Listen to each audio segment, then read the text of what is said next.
د فصاحت و بلاغت نډک بیان د شیخ الشیخ ابو حسن الله د عمر ورکی علماء کرامو ته او مولیانو ته او د دین طالبانو ته ټولو ته زما دا نصیحت دی د دې مبارک منبر نه چې عوامو ته داسې قسمه مسلې بیان کړي د الله سره د هغوی رابطه جوړه کړي د الله ورته وښایي چې الله څوک دی او نور د دې قصو میسو نه لږ قلار شي زه خپل ځاني چې دا مولیان یې نه مجو نن سبا خو دا موبایل راوتی دی ځان ته کیدي په کمره کې غاښ ماتونکی جواب له پاسه وګوري کې څه شی کم جواب غاښ ماتونکی جواب واورئ هسې چل دی ابلو چې تاسو چیلنج موږ له راکړی موږ چې ستاسو مدرسې ته درلو تاسو هلته نه وئ بیا چې زموږ پلاني مولوي صاحب کتابونه درلو تاسو هلته نه وئ تاسو بوزدلانو د هغه ځای نه چې وتښتېدئ او بیا چې 3 کاله مخکې ما چیلنج در کړی و هغه د هغه ځای نه کیمره کېږي د غاښ ماتونکي جواب دروغجنه 2 کاله مخکې وي تا کله چیلنج را کړی 3 کاله مخکې زموږ مولیان درغلي وو زما ملګري درغلي وو تاسو کوم ځای کې وو تاسو پټ شوي وو که د مور په یې دسکلي راوځه چیلنج پلاني ته او چیلنج پلاني ته او چیلنج مقلدینو ته او چیلنج غیر مقلدینو ته دا د پنجپیریانو مناظر دی دا د دیوبندیانو مناظر دی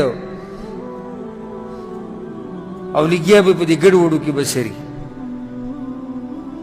زه نن شاه خالد سره لګیا وم ګاډي کې موږ چې ته روان وو دته مې وي ما د دې مولیانو چې ته بیان وانه اورېدو د تقوا په باره کې ما بیان وانه اورېدو چې د معاشرې اصلاحي بیان ما بیان وانه اورېدو چې کوشش وکړي چې د عوام د الله سره وتړي خو د غریبۍ به یې راکېږي او یا به یو بل له چیلنجونه ورکوي او یا چې کله د دوو په منځ کې اختلاف راشي نو دی ټول قرآن په هغه یو باندې پټ کوي او هغه ټول قرآن په ده باندې پټ کوي ټوغه یې جوړه کړې دې مولیانو د دین نه ورب الکعبه ټوغه یې جوړه کړې لکه د دې عوامو رابطه جوړه کړه د الله سره پرېږده دا چیلنجونه او پرېږده پلانې او الله نه دا د ځان نه به بدماشان جوړ کړي نه به د شکل نه مولا ښکاري نه به د خبرو نه مولا ښکاري کنځلې بدې ردې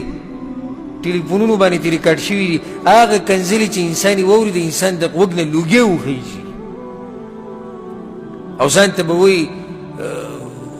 مناظر اسلام د اسلام مناظر مړه تا ته وګوره خبرو چل به دغه کار یې شروع کړی دی فیسبوک دی مناظرې دی ته را مخامخ شو هغه را مخامخ په ما پسې دا قسم د پوسټونه چې خلک کوي لګیا دي هغه ټولو ته زه دا وایم او زما دا پیغام چې څومره نشر کولی شي نشر یې کوي که د ویډیو په شکل کې او که د اډیو په شکل کې دا ما له چې دا چیلنجونه را کوي په ما پسې چې دا قسم دروغ او پروپګنډې جوړوي دې ټولو ته زه دا وایم وتعز من تشاء وتذل من تشاء عزت ورکول د الله په لاس کې دی ذلت د الله په لاس کې دی زما د دې قصو نه قلار شي چېرته د عوام ته قرآن او حدیث وښایي چېرته د عوام ته دین وښایي او نه زه دومره فارغه یم د دې نه زه خو عوامو ته الحمدلله دین ښیم مسلمانانو ته دین ښیم ډېر مصروفه یم زه سدې ته خو فارغه نه یم چې فیسبوک کولاو کړم او د دوی په شان په کمره کې دننه کښېنم او غاښ ماتونکی جواب او مو توړ جواب ابلو زیو لیکلي وي په پنجپیریانو باندې مزایل هغوی د هغه ځینې لیکلي وي په حیاتیانو دیوبندیانو باندې اټم بم داسې خبرې د دین نه یې مذاق جوړ کړی اټم بم او مزایل په یو خبره کې بنښتي عوام غریبانان ولې بېدینه شوي دي ولې تقوا ختمه شوي د مولیانو دا حال دی مولیان د الله نه نه هېرېږي مولیانو دا حال دی چې د الله نه نه هېرېږي نو عوامو کې به د کوم ځای نه تقوا او هغه یره به راشي د الله نه دا خبره یې سیده که نه ده الله نه یره پکار ده علماو ته مولیانو ته نام نهاد مفتیانو ته طالبانو ته ټولو ته زما دا نصیحت چې دې عوامو په موږ باندې ډېر لوی حق دی الله برند قیامت پورې تپوس کوي ګورې دوی ته دین وښایې دا په سوونو په زرګاو ملګري ما سره رابطه کوي وایي ستا دا مسلې موږ اول پیر واورېدې ډېر پکې لا ماته دا ووایي والله العظیم چې دقه شان راته وایي موږ ته داسې ښکاري لکه اوس چې مسلمانان شو ولې دا مسلې نه وي قرآن او حدیث کې وي نو ولې دوی ته نه وي ښکاري مولیانو نه دي بیان کړي مولیانو دغه قصې بیان کړي زمونږ فرقه په حقه ده مرداباد زندهباد زمونږ جنډه دا ده او زمونږ قاید پلانې او قایدونه پلانې او قایدونه پلانې او چغې وه او دغه جنډې راغستې دي ایو په حرم سره ولاړ دی پنجپیري جماعت سره دی د کعبې سره په خوا کې ولاړ دی او د پنجپیریانو جنډې اوچته کړې ده نو هغه یو په فیسبوک کې ورکړې دي وایي چې په حقه نه وی نو په دغه ځای کې جنډه ولې اوچته وه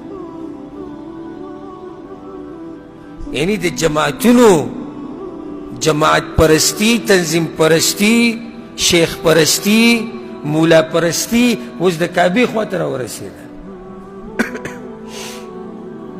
د الله نه یره وکړئ دې ټولو ته زه دا وایم او د عوامو ته سوچه قرآن او حدیث وښایئ د دې عوامو ربط هغه د الله سره جوړ کړئ د پیغمبر صلی الله علیه وسلم سره جوړ کړئ قرآن او حدیث ورته وښایئ نور د خپلې د دې د کوم مولیان چې زه یادوم د دوی د خپل ځان سره غم دی خپل ځان مشورې را مشورې پلاني ته چیلنج او پلاني ته چیلنج او پلاني ته چیلنج کوم چې سادهګان عوام یې هغوی د کافر زوی دی یو سړی د نه دی پرېښودی هر سړي له وایي چیلنج ورکوي دومره تکړه مولا دی څه شي تکړه دی داسې تکړهوالی نه شو تکړهوالی خو به زه هله منم د مولا چې خپل عوام هغه د الله د دین سره وتړي الله دې زموږ په دې مولیانو باندې رحم وکړي او الله دې ټولو له توفیق ورکړي چې د صحیح دین اسلام خدمت وکړي د دې سره زموږ د درس هم اختتام ته ورسېدو او انشاءالله پر روان درس کې به باقي إلينا من سماوات علا وبها نحن ارتقينا وصعدنا